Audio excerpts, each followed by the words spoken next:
Bonjour et bienvenue sur Anatomie avec Abdoulaye. Dans cette vidéo, je vous propose d'étudier les articulations. Cette vidéo est destinée aux étudiants de la première année de médecine. À la fin de cette vidéo, l'étudiant qui l'aura suivi devra être capable de définir les articulations, de classer les articulations et enfin de décrire le plan d'étude d'une articulation. Afin d'atteindre ces objectifs, la vidéo se déroulera selon le plan suivant. Après une définition, nous parlerons de la classification et nous terminerons par le plan d'étude. Conformément au plan annoncé, commençons par la définition d'une articulation. Les articulations représentent l'ensemble des constituants par l'intermédiaire desquels les os sont unis entre eux. La définition des articulations connues, abordons le deuxième chapitre de la vidéo dénommé la classification. La classification, elle est fondée sur la mobilité de l'articulation. On distingue trois principaux types d'articulations. Les articulations immobiles, les articulations semi-mobiles et les articulations mobiles ou diarthroses. Les articulations immobiles, encore appelées les synarthroses, sont des articulations fibreuses. Comme exemple, nous avons les os du crâne. Ici, nous avons une coupe frontale d'une articulation immobile ou d'une synarthrose. Donc, vous voyez qu'il n'y a pas de cavité articulaire ni de synovial. Après les articulations immobiles, nous avons les articulations semi-mobiles ou amphiarthroses. Comme exemple, nous avons l'articulation de la colonne vertébrale. Ici, nous avons une coupe frontale qui nous montre une articulation semi-mobile ou amphiarthrose. Les articulations semi-mobiles sont aussi des articulations cartilagineuses. Comme exemple, je l'ai dit tantôt, nous avons les articulations de la colonne vertébrale. Le troisième type d'articulation sont les articulations mobiles qu'on appelle également les diarthroses. Les diarthroses, c'est-à-dire des articulations avec synovial articulaire, comme ici, comme cette coupe frontale, qui nous montre une diarthrose avec la synoviale.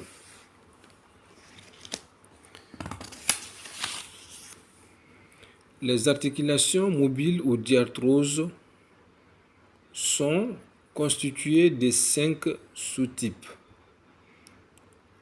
L'énarthrose, avec une surface sphérique située à la racine des membres, elle autorise une amplitude maximale.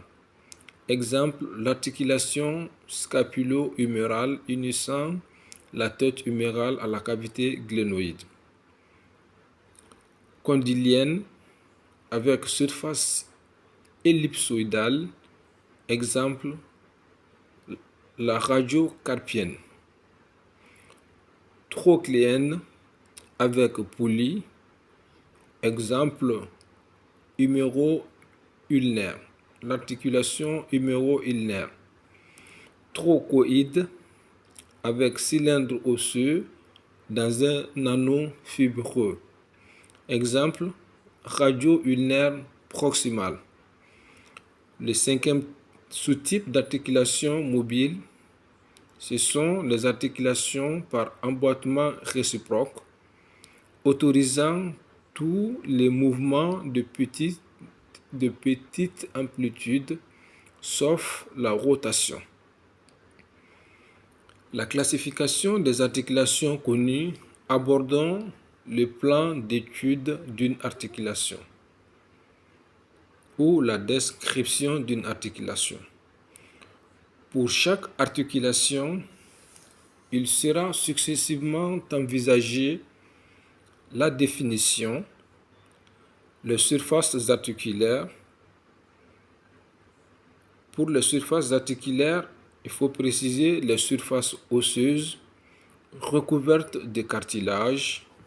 Ici, on va retourner sur la coupe frontale d'une diarthrose.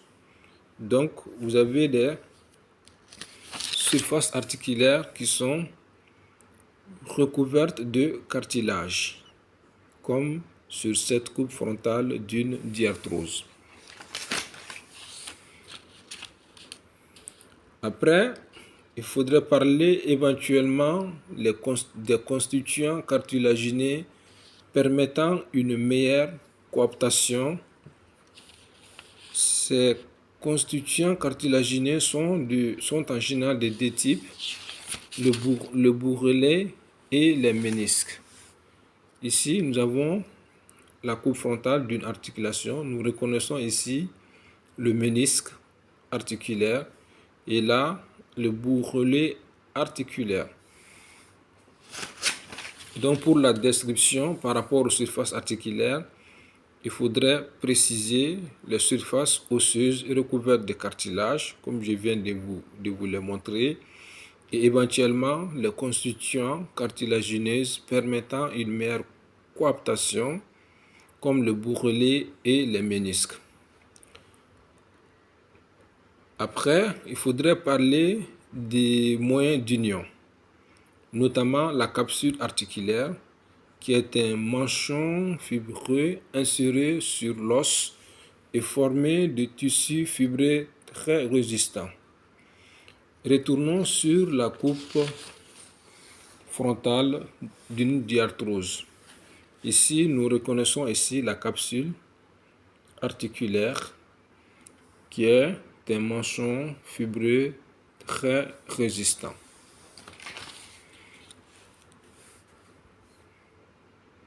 Toujours comme moyen d'union, il faudrait parler des insertions et la constitution. Donc ces insertions et la constitution concernent la capsule articulaire. Au niveau des moyens d'union, quand on parle de la capsule articulaire, donc il faudrait préciser ses insertions et sa constitution. Après, comme moyen d'union, on parlera des ligaments qui renforcent la capsule. Ces ligaments sont de deux types. Ils peuvent être des ligaments vrais, passifs, des ligaments actifs ou tendons des muscles périarticulaires. Après les moyens d'union, on parlera des moyens de glissement, c'est-à-dire la synoviale. Ici, la coupe frontale d'une diarthrose, nous reconnaissons ici en rouge la synoviale. Donc la synoviale qui tapisse la capsule articulaire, mais jamais les surfaces osseuses. Sinon, cela aboutirait à la constitution d'une arthrose. Donc après les moyens de glissement, on parlera des mouvements de l'articulation. Dans le plan sagittal, abduction, adduction. Dans le plan frontal, antépulsion, rétropulsion.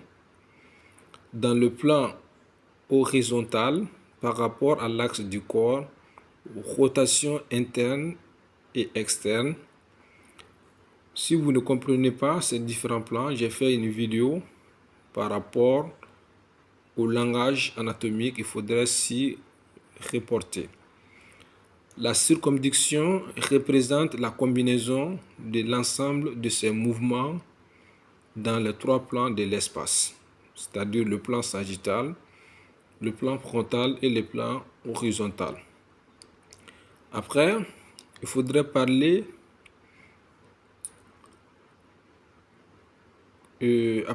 dans le plan, les mouvements de l'articulation dans le plan sagittal, abduction, adduction, dans le plan frontal, antépulsion, rétropulsion, dans le plan horizontal par rapport à l'axe du membre, rotation interne et externe, et les mouvements à l'intérieur d'un même membre. On parlera de flexion et d'extension.